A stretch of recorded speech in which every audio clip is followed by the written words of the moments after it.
Hello दोस्तों, I am Sudesh और आज मैं आप लोगों के लिए कुछ स्टॉक्स चुन के लाया हूं दोस्तों, जो कि जिस पे आप 21 अगस्त 2024 को आप अपने रडार में रख सकते हैं।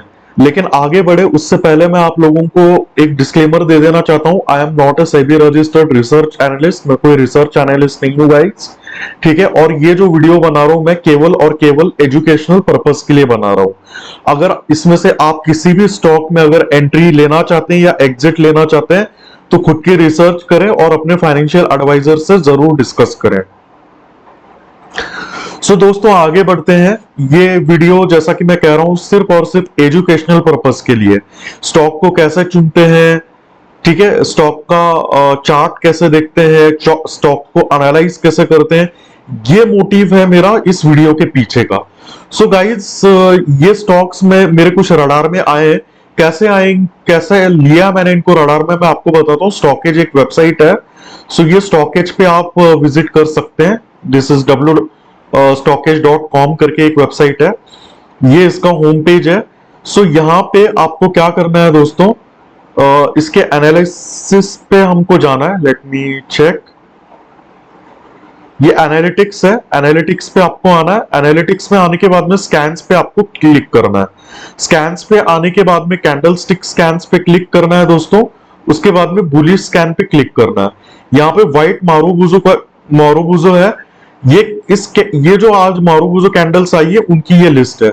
अब नॉर्मली मैं मेजर स्टॉक्स को हटा देता हूं और फिल्टर्स में जाने के बाद में मैं बाय इंपॉर्टेंस पे आने के बाद में NSE 500 को मैं चूज करता हूं। NSE 500 के स्टॉक्स बेस्ट माने जाते हैं। आप निफ्टी 50 को भी चूज कर सकते हैं, निफ्टी 200 को भी चूज कर सकते हैं, ये आपके ऊपर डिपेंड करता है। मैं निफ्टी 500 चूज करता हूं।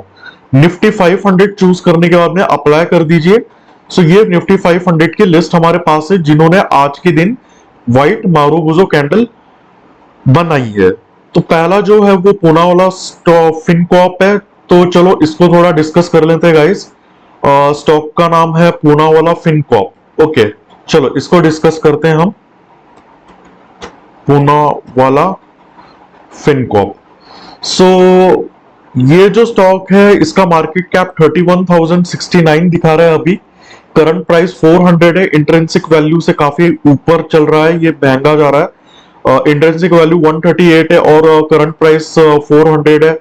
ऑलमोस्ट 4 टाइम्स ये अपने इंट्रिंसिक वैल्यू से ज्यादा चल रहा है। और ग्राम नंबर 232 है। ग्राम नंबर के हिसाब से भी ये तकरीबन 2 गुना ज्यादा ट्रेड कर रहा है। बुक वैल्यू के हिसाब से 4 गुना ज्यादा ट्रेड कर रहा है। और पी की बात करें तो प्राइस टू अर्निंग रेशियो की बात करें तो ये 25 दिखा रहा है, जबकि इंडस्ट्रियल पी जो है वो 22 दिखा रहा है। मैं इस स्टॉक में ज्यादा इंटरेस्टेड नहीं हूँ गाइस। अगर हम इसकी सेल्स ग्रोथ की भी बात कर ले तो सेल्स ग्रोथ तो इंप्रेसिव है, इसमें कोई डाउट नहीं है। जैसे कि अगर हम रेवेन्यू की बात करें तो रिसेंटली इन्होंने काफी अच्छा बूम दिखाया मार्केट में और इनका नेट प्रॉफिट भी इंक्रीजिंग ग्रोइंग फेज में है। बैलेंस शीट को थोड़ा डिस्कस कर लेते हैं। बैलेंस शीट भी इतनी इंप्रेसिव नहीं है। इक्विटी कैपिटल इन्होंने कंटिन्यूसली डायलूट किया है, जैसे 54 से 153, फिर 153 से 154 तक लेके आए हैं। और सबसे important debt to equity. Actually ये फाइनेंस रिलेटेड स्टॉक है गाइस। फाइनेंस रिलेटेड स्टॉक को एनालाइज करना मुझे प्रॉपरली नहीं आता है। आप लोग कमेंट बॉक्स में जरूर मुझे सजेस्ट कर सकते हैं। आप कोई अपनी वीडियो बना के सजेस्ट कर सकते हैं या फिर आप मुझे कुछ पैरामीटर्स दे सकते हैं कि फाइनेंशियल कंपनी को, जो फाइनेंशियल कंपनीज है उनको कैसे एनालाइज करते हैं। गाइस इसके चार्ट पे डिस्कस कर लेते हैं। दैट इज अ पूना वाला फिनकॉप। चलो इसको डिस्कस कर लेते हैं। इसका यहां पे अगर हम देखें तो ये 200 मूविंग एवरेज के नीचे ट्रेड कर रहा है। और यहां से अगर हम देखें बाइंग, जहां पे बाइंग जोन है व्हाइट मारूबुजो कैलेंडर ये जो क्रिएट हुई है इसके ऊपर वॉल्यूम भी काफी अच्छा है। और जहां जहां पे ग्रीन कैंडल्स बनी है वहां पे वॉल्यूम स्ट्रॉन्ग है। मैं बोल सकता हूं ये ट्रेंड रिवर्सल के चांसेस है। अगर ये ट्रेड रिवर्सल के चांसेस अगर ये देता है, लेट्स से ये 400 पे ट्रेड कर रहा है तो इसका टारगेट जो है फर्स्ट टारगेट मैं 417 का रखूंगा, सेकंड टारगेट मैं इस लेवल को ब्रेक करने पे रखूंगा जो कि 471 पे रहेगा। सो मोटा मोटा अगर हम इसे आज बाय करते हैं, कल अगर हम इसे बाय करते हैं, मतलब 21 अगस्त को अगर हम बाय करते हैं इसको, सो इसका जो टारगेट प्राइस रहेगा वो मोटा मोटा मैं बोल सकता हूं फोर, पहले ये वाला टारगेट हम रखेंगे, दिस वन 417 418, दूसरा टारगेट इस लेवल को ब्रेक करने पे, तीसरा टारगेट इस लेवल को ब्रेक करने पे, यानी तीन लेवल्स को इस पे हम स्टॉप लॉस को ट्रेल कर सकते हैं। पहला टारगेट 418 417 418, दूसरा टारगेट ये लेवल ब्रेक करने पे दैट इज 437, और तीसरा लेवल ये ब्रेक करने पे 473। और अगर ये कंटिन्यूसली यहां से अप ट्रेंड में जाता है और 200 डीएमए के ऊपर जाता है, सो इस लेवल को फाइनल ब्रेकआउट हम बोल सकते हैं जो कि है 515। लेकिन गाइस शेयर मार्केट में कुछ भी चीज फिक्स नहीं हो सकती है, ऐसा ही होगा ये कहना गलत है। सो ये था पूनावाला फिनकॉर्प के ऊपर। मैं इसमें इन्वेस्टमेंट को लेकर के ज्यादा पॉजिटिव नहीं हूं गाइस, मैं इसमें इन्वेस्ट बिल्कुल भी नहीं करना पसंद करूंगा। उसके पीछे का रीजन ये है कि फाइनेंशियल जो कंपनीज रहती हैं, जैसे बैंकिंग सेक्टर या नॉन बैंकिंग सेक्टर की भी अगर हम बात कर ले, जो फाइनेंस रिलेटेड कंपनीज है उनको ठीक से एनालाइज करना मुझे तो नहीं आता गाइस। अगर आपको एनालाइज करना आता है तो आप डेफिनेटली इस बारे में सोच सकते हैं। हालांकि इसका आरओई भी जो है 10 के ऊपर है, जो अच्छी चीज है, सो आप इसको कंसिडर कर सकते हैं, but I am not interested in this company. Okay, अब नेक्स्ट कंपनी जो आती है वो श्याम मेटालिक्स एंड एनर्जी है। चलो गाइस, अब श्याम मेटालिक्स एंड एनर्जी इसको एनालाइज करते हैं। So Shyam Metalics and Energy market cap 21,280 crore का है, करंट प्राइस इसका 762 है। ठीक है, इसका सेल्स ग्रोथ की बात करें तो 5 साल में 23% से कंपाउंड हुआ है, जो कि बहुत अच्छी चीज है। सेल्स ग्रोथ इसका 5% से इंक्रीज हुआ है रिसेंट ईयर में, मतलब इसी साल। सो ये एक अच्छी चीज है। सेल्स ग्रोथ उतना तो ठीक नहीं गया, डबल डिजिट्स में होना चाहिए था, लेकिन फिर भी 5-6% भी अगर हम कहते हैं तो ठीक है, ओके ओके टाइप है। ठीक है, अब वैल्यूएशन की बात करते हैं गाइस। सबसे पहले प्राइस टू अर्निंग की बात करते हैं। पी रेशो 19 है और इंडस्ट्री पी 20 है, तो प्राइस टू अर्निंग रेशो के हिसाब से ये सस्ता है। बुक वैल्यू के हिसाब से ये थोड़ा महंगा है, almost 2 to 3 times book value से ऊपर ट्रेड कर रहा है। अब बात करते हैं इंट्रिंसिक वैल्यू की। इंट्रिंसिक वैल्यू 1121 है और करंट प्राइस 762 है, तो इंट्रिंसिक वैल्यू के नीचे ट्रेड कर रहा है। सो इंट्रिंसिक वैल्यू के हिसाब से ये सस्ता है, और ग्राम नंबर के हिसाब से ये महंगा है, क्योंकि ग्राम नंबर 569 है और जबकि करंट प्राइस जो है वो 762 है। सो गाइज मोटा मोटा मैं ये कह सकता हूं इंट्रिंसिक वैल्यू इसमें मेजर रोल प्ले कर रहा है। तो प्राइस टू अर्निंग और इंट्रिंसिक वैल्यू के हिसाब से ये स्टॉक सस्ता है, तो मैं इसको जरूर अपने रडार में रखना पसंद करूंगा। प्रोमोटर होल्डिंग 74 है, जो कि बहुत अच्छी चीज है। एफआईआई होल्डिंग 2.25 है और डीआईआई होल्डिंग 5.39 है। गाइस बैलेंस शीट की भी बात कर लेते हैं। सो बैलेंस शीट को इन्होंने टाइम टू टाइम डाइल्यूट किया है, नो डाउट। जैसे 234 से 255, 255 से 278, लेकिन रिजर्व्स इनके ग्रोइंग है गाइस, रिजर्व्स इनके ग्रोइंग्स है, और रिजर्व्स के मुकाबले बोरिंग तो कुछ भी नहीं है। अगर रिजर्व्स इनके 9,000 है तो बोरिंग्स केवल 597 है, तो जो कि बोरोइंग इनके अंडर कंट्रोल है, मतलब ये कंपनी बैंकरप्ट तो नहीं हो सकती। इससे ये नतीजा निकलता है। फिक्स्ड एसेट की बात करें तो फिक्स्ड एसेट में रिसेंटली कंपनी ने काफी पैसा खर्च किया, और सबसे ज्यादा पैसा जो खर्च किया वो प्लांट एंड मशीनरी में है, तो ये अच्छी चीज है। फिक्स्ड एसेट पे कंपनी खर्चा कर रही है, अच्छी चीज है। कैपिटल वर्क इन प्रोग्रेस पे भी कंपनी ने रिसेंटली काफी ज्यादा खर्च किया, मतलब कंपनी एक्सपांडिंग फेज में है, कंपनी एक्सपांड हो रही है। ये इससे बैलेंस शीट को देख करके ये नतीजा निकलता है। सो बैलेंस शीट से हमने क्या क्या कंक्लूजन्स निकाले गाइस? एक तो ये कभी बैंकरप्ट होना इसका बहुत मुश्किल है, बैंकरप्ट ये नहीं हो सकती है। बैंकरप्ट इसलिए नहीं हो सकती है क्योंकि रिजर्व्स 9,000 9369 है और बोरिंग्स केवल 597 है। दूसरा, ये कंपनी एक्सपांड कर रही है अपने आप को, ये समझ रहा है फिक्स्ड एसेट में पैसा खर्च कर रही है और CWIP में भी इनका इंक्रीज हो रहा है। अब प्रॉफिट एंड लॉस स्टेटमेंट की भी बात कर लेते हैं। सो टॉप लाइन तो इनकी ग्रोइंग हाई हाई, अगर हम देखें तो जैसे 13,195 से ट्रेलिंग 12 मंथ्स की अगर बात करें तो 13,474 है।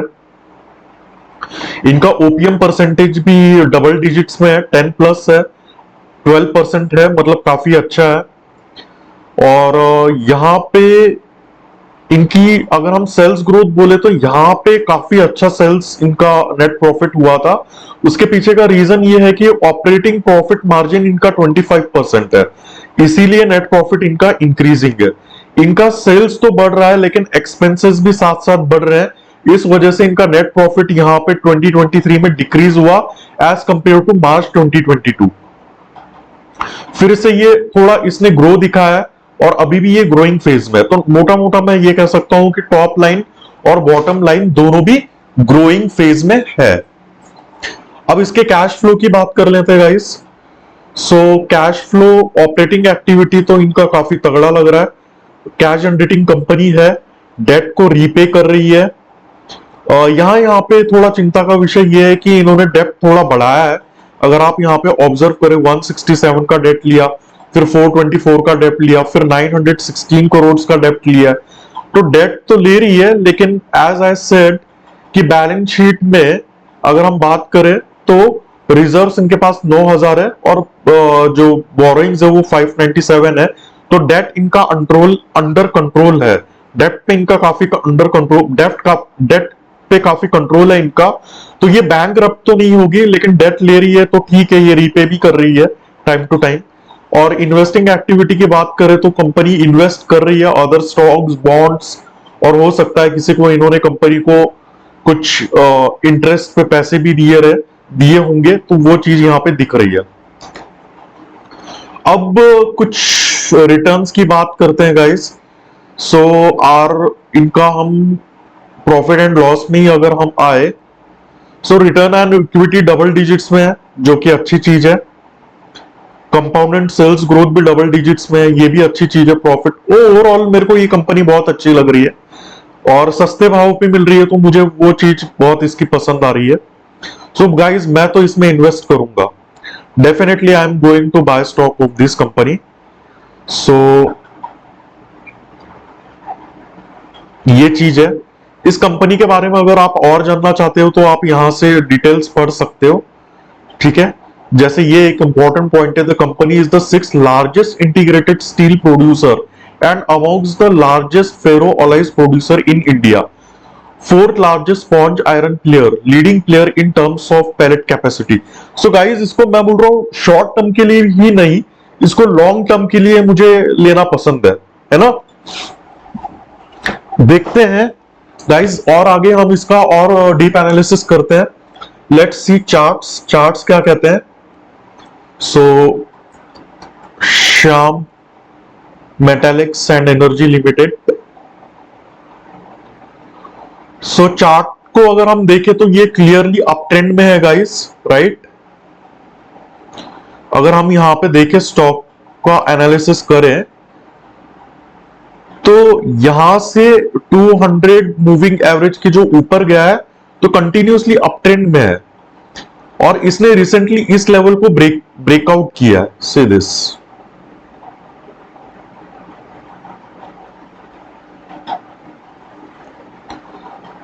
इस लेवल को इन्होंने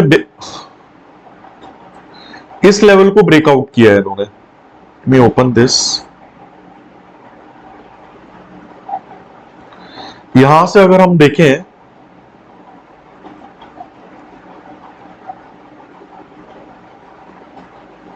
ओके, और श्याम मेटालिक्स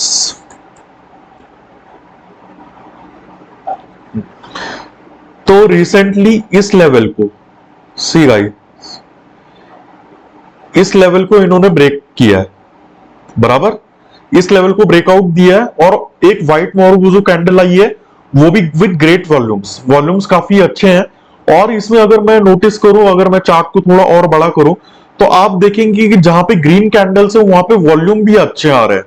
सो ये काफी अच्छे अप ट्रेंड में आ सकता है ना, ऐसा मुझे लगता है। तो Shyam metallics will be the good buy, इसको मैं जरूर अपने रडार में रखूंगा।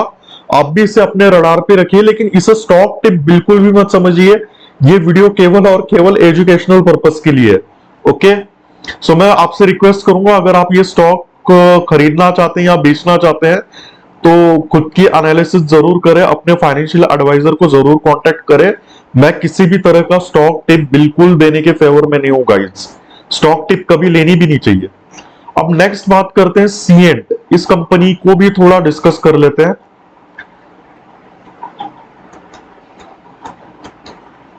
सो सीएंट लिमिटेड, इसका स्टॉक मार्केट कैप 21,000 करोड़ है, मतलब अच्छी मार्केट कैप है इसकी। बुक वैल्यू 384 की है। सबसे पहले सेल्स ग्रोथ देखे तो सेल्स ग्रोथ 9-10% है, तो डिसेंट सेल्स ग्रोथ है। सेल्स ग्रोथ इतने भी ज्यादा अट्रैक्टिव नहीं है जैसे श्याम मेटालिक्स के थे। अब अगर हम वैल्यूएशन की बात करें, सो बुक वैल्यू से तो काफी ऊपर ट्रेड कर रहा है ये, ऑलमोस्ट मोटा मोटा 4 टाइम्स ट्रेड कर रहा है। और प्राइस टू अर्निंग रेशो की बात करें, सो ये 30 है, और industry price to earning ratio 40 है। So price to earning ratio के हिसाब से तो ये सस्ता है, इंट्रिंसिक वैल्यू के हिसाब से ये महंगा है, क्योंकि इंट्रिंसिक वैल्यू 885 है और करंट प्राइस 2000 के करीब है, ग्राम नंबर 716। सो इसको शॉर्ट टर्म के लिए हम ले सकते हैं, डिपेंड करता है चार्ट इसका कैसा है, जो आगे हम देखेंगे। अब देखते हैं प्रॉफिट एंड लॉस स्टेटमेंट, तो यस डिसेंट ग्रोथ है, जैसे 4132 से 4534, फिर 6016, फिर 7147, और ट्रेलिंग 12 मंथ में भी काफी अच्छा परफॉर्म कर रहा है। नेट प्रॉफिट की बात करें तो यहाँ पे नेट प्रॉफिट भी ग्रोइंग फेज में ही है, 364 से 522, फिर 514 हुआ जो कि थोड़ा गिरा, अभी 703, और ट्रेलिंग 12 मंथ में 681। सो टॉप लाइन और बॉटम लाइन दोनों भी ग्रोइंग फेज में है, इसमें तो कोई डाउट नहीं है। बैलेंस शीट पे नजर डालते हैं दोस्तों। सो बैलेंस शीट भी बहुत अच्छी है, इक्विटी कैपिटल बिल्कुल भी डायलूट नहीं किया है, 55-56 पे ही इन्होंने रखा है। रिजर्व ग्रोइंग फेज में है, और रिजर्व के मुकाबले बोरिंग्स तो कुछ भी नहीं है। अगर रिजर्व 4000 है तो बोरिंग केवल 700 करोड़ की है। सो ये बैंक तो नहीं होगी कंपनी, पहला कंक्लूजन निकलता है। दूसरा, फिक्स्ड एसेट में ये कंपनी अपना जो है पैसा खर्च कर रही है काफी, ये दिख रहा है मेरे को। Capital work in progress CWIP, इस पे भी कंपनी जो है काफी पैसा खर्च कर रही है, जो मतलब एक्सपांड कर रही है अपने आप को, ये दिख के आ रहा है। अब कैश फ्लो की बात करें, सो कैश फ्लो तो अच्छा है। ऑपरेटिंग एक्टिविटी की बात करें तो कैश जनरेटिंग कंपनी है, जो कि बहुत अच्छी चीज है। फाइनेंसिंग एक्टिविटी से मुझे दिख रहा है कि ये वो जो डेट है उसको रीपे कर रही है। इन्वेस्टिंग एक्टिविटी से मुझे ये दिख रहा है कि इन्वेस्ट कर रही है कंपनी दूसरी चीजों में, हो सकता है वो स्टॉक खरीद रही हो, बॉन्ड खरीद रही हो, किसी कंपनी को उधार पे पैसा दिया हो। तो ये सारी चीजें स्टॉक फ्रॉम इन्वेस्टिंग एक्टिविटी से मुझे नजर आ रहा है। अब बात करते हैं कुछ रेशियोज की। सबसे पहले रिटर्न ऑन इक्विटी, जो कि डबल डिजिट्स में है, बहुत बेहतरीन है। स्टॉक कंपाउंडेड सेल्स ग्रोथ की बात करें तो रिसेंट 3 इयर्स में 20% का सेल्स ग्रोथ है दोस्तों, तो ये बहुत अच्छी चीज है। कंपाउंडिंग सेल्स ग्रोथ अच्छी है तो उसका प्रॉफिट ग्रोथ डेफिनेटली अच्छा आना ही आना है। और कुछ रेशो की बात करें तो रिटर्न ऑन कैपिटल एम्प्लॉयड, वो भी डबल डिजिट्स में है, इनफैक्ट मैं बोलूंगा 20+ है, तो अच्छी चीज है। अब दोस्तों चलो इसका हम देखते हैं चार्ट। सीएंट लिमिटेड है,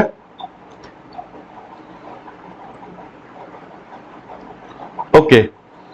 सो गाइज अगर हम देखें, सो रिसेंटली इसने इस लेवल को ब्रेकआउट करने की कोशिश की है, not a trend line, only line,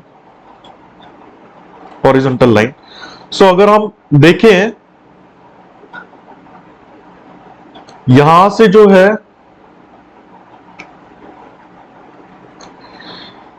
इस लेवल पे आ रहा है, ये इस लेवल को ब्रेक करने की कोशिश जरूर करेगा। अगर ये इस लेवल को ब्रेक करता है तो मैं बोल सकता हूं कि मुझे जो नेक्स्ट टारगेट है वो यहां पे कहीं होना चाहिए मेरा,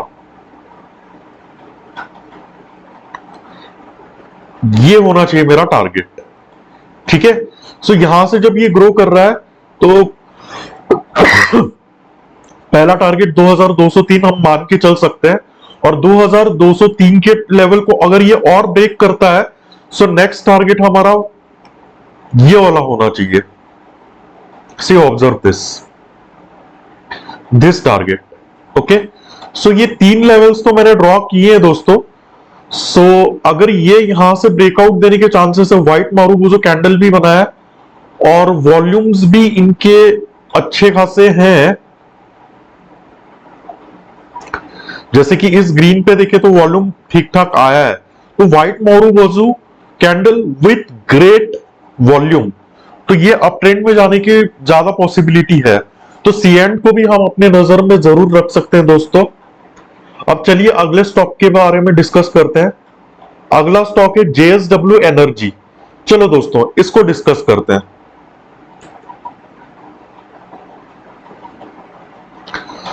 सो जेएसडब्ल्यू में सबसे पहले हम बैलेंस शीट देखते हैं, इनका रिजर्व।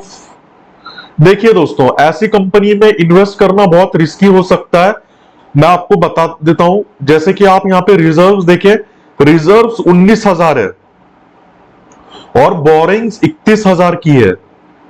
बोरिंग्स रिजर्व से ज्यादा है दोस्तों। इसका मतलब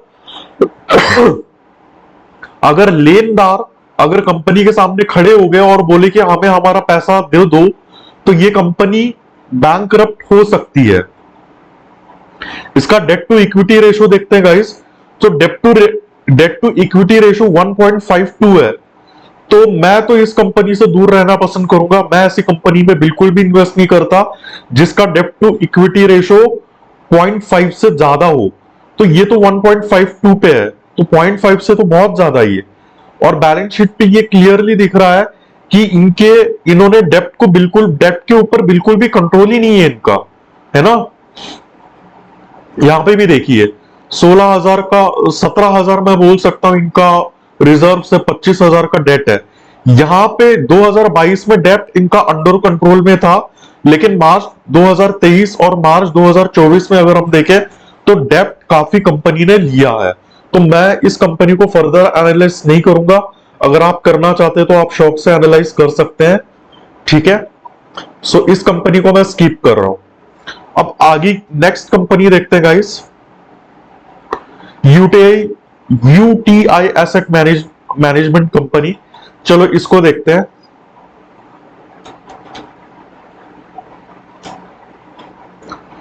so again market cap 14,000 crore का है, करंट प्राइस 1,100 रुपए है, बुक वैल्यू 345 है। सेल्स ग्रोथ डिसेंट है, 5 इयर्स में 10 इयर्स से कंपाउंड किया और रिसेंट 20% है। सो ये काफी सेल्स ग्रोथ तो काफी अच्छे है कंपनी के। अब वैल्यूएशन की बात करते हैं, तो इंट्रिंसिक वैल्यू से थोड़ा ऊपर चल रहा है, ग्राम नंबर से भी ऊपर है।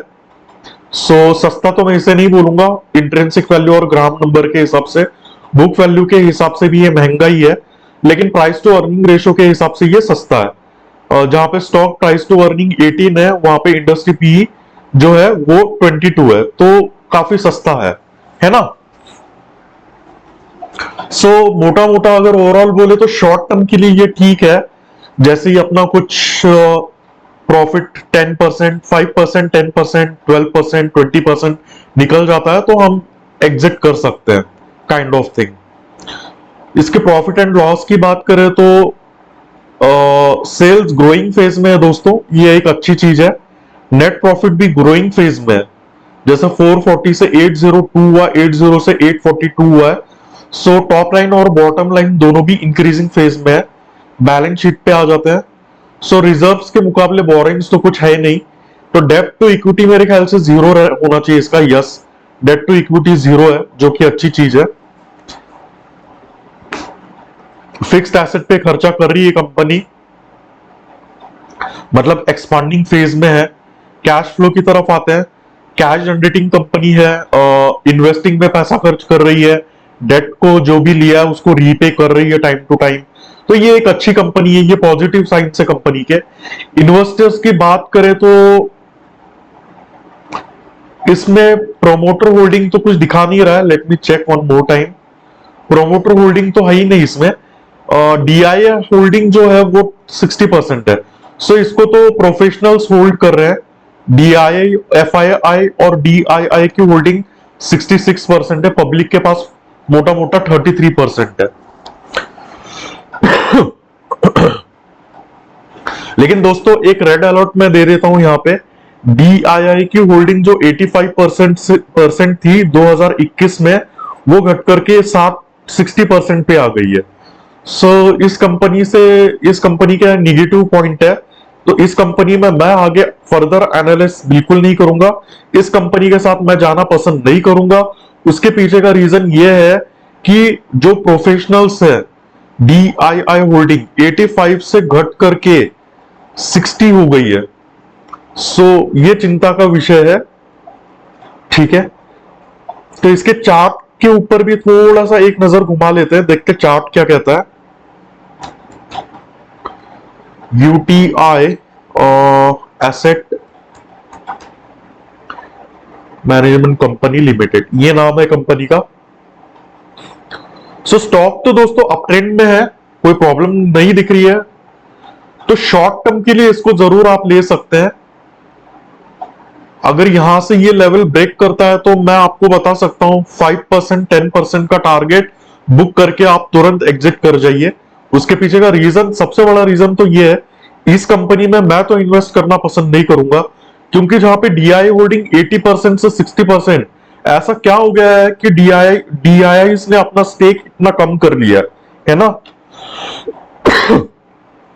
तो इसमें मैं तो इंटरेस्टेड नहीं हूं। आइए दोस्तों आगे की कंपनी देखते हैं। एसबीआई लाइफ इंश्योरेंस, अगेन ये फाइनेंस रिलेटेड कंपनी है, जो कि मुझे ठीक से एनालाइज करना नहीं आता। आरबीएल बैंक है। सो बैंकिंग और फाइनेंस सेक्टर की कंपनी को मैं इग्नोर करता हूं, क्योंकि मुझे उनको एनालाइज करना नहीं आता है। मुझे उनका बिजनेस भी नहीं पता, उनका बिजनेस मेरे समझ में नहीं आता है। ठीक है, अब बात करते हैं सीआईई ऑटोमोटिव की। सो चलो दोस्तों, ये लास्ट कंपनी हम देखते हैं, डिस्कस करते हैं, then we will stop for today's session. So 21,000 crore की कंपनी है, मार्केट कैप है इसका। बुक वैल्यू 163 है, करंट प्राइस जो है 554 है। तो बुक वैल्यू के हिसाब से तो महंगा है, इंट्रिंसिक वैल्यू के हिसाब से डबल है ये प्राइस। अगर इंट्रिंसिक वैल्यू 238 है तो ये ऑलमोस्ट डबल से ज्यादा ट्रेड कर रहा है इंट्रिंसिक वैल्यू के कंपैरिजन में। ग्राम नंबर के भी काफी ऊपर ट्रेड कर रहा है। सो इंट्रिंसिक वैल्यू, बुक वैल्यू और ग्राम नंबर के हिसाब से स्टॉक महंगा है। और पी रेशो की, प्राइस टू अर्निंग की रेशो की बात करें तो सस्ता है। प्राइस टू अर्निंग रेशो 25 है और इंडस्ट्री पी 34 है। तो प्राइस टू अर्निंग के हिसाब से ये काफी सस्ते में चल रहा है। लेकिन जैसे ही मेरी नजर सेल्स ग्रोथ पे पड़ती है दोस्तों, तो मैं बहुत ही डीमोटिव हो जाता हूं, क्योंकि सेल्स ग्रोथ तो कुछ है ही नहीं कंपनी की। 5 साल में बस 3% से कंपाउंड किया है, और इस साल तो सिर्फ 0.03% से ग्रोथ किया है। सो यहीं पे मैं अपना एनालाइज इसको स्टॉप कर देता हूं। मेरे को ये स्टॉक बिल्कुल भी पसंद नहीं आया गाइस, क्योंकि अगर कंपनी का टॉप लाइन ही नहीं बढ़ रहा तो फिर हम कैसे इसमें, क्यों हम इसमें इन्वेस्ट करें, है ना। अभी यहां पे अगर हम देखें, ऑपरेटिंग प्रॉफिट 1424 का दिख रहा है यहां पे। अगर हम यहां पे बात करें तो एक्सपेंसेस भी काफी है। सेल्स ग्रोथ हम प्रॉपरली एक बार देख लेते हैं कितने से बढ़ा है। सो 2022 में ये 29% से बढ़ा और अभी 6% से बढ़ा है। यहां पे डिक्लाइन हुआ है 23% से। ठीक है, ये तो कोविड पीरियड है तो इसको नेग्लेक्ट कर सकते हैं। कुछ रेशियोज के ऊपर भी नजर डालते हैं हम। तो हाँ, ये चीज मेरे को पॉजिटिव लग रही है इसमें। सेल्स ग्रोथ जो है 3 साल में 15% से इंक्रीज किया रिसेंट। तो ये एक अच्छी चीज है, जो कि हमको यहाँ पे 3 साल के डेटा से मिल भी रहा है। सी ऑब्जर्व दिस, 6,765 से 6,765 से 8,753, 29% से ग्रोथ हुआ है। फिर यहां पे 6% से ग्रोथ हुआ है। तो पिछले कुछ सालों में, पिछले कुछ 3 या 4 सालों में जो है कंपनी का सेल्स ग्रोथ इंप्रूव हुआ है। लेकिन अगर हम मोटा मोटा बात करें, दिसंबर 2018 में इसका जो सेल्स ग्रोथ था वो सेल्स जो था वो 8,032 करोड़ का था, जो कि इतना ज्यादा बढ़ा हुआ नहीं दिख रहा है। सो इस कंपनी को भी मैं स्किप करना पसंद करूंगा गाइस, ठीक है। अगर इसके बैलेंस शीट की भी बात करें तो इक्विटी को इतना डाइल्यूट तो नहीं किया उन्होंने, 379 पे इन्होंने कांस्टेंट रखा है, जो कि अच्छी चीज है। रिजर्व्स के मुकाबले बोरिंग्स कुछ है नहीं, लेकिन इस कंपनी के साथ मैं जाना पसंद नहीं करूंगा दोस्तों। उसके पीछे का रीजन ये है, सेल्स ग्रोथ मुझे इतनी खास नहीं लगी है। टॉप लाइन इसकी इतनी ज्यादा ग्रोइंग नहीं लग रही है मेरे को। सो बॉटम लाइन भी इतनी कुछ खास लगी नहीं मेरे को, ठीक है। आप इसको फर्दर एनालाइज करके इसको जरूर आप देख सकते हैं। सो अभी तक जो भी स्टॉक हमने डिस्कस की है, आज जिन्होंने 12 जो कैंडल बनाया है उसमें से मुझे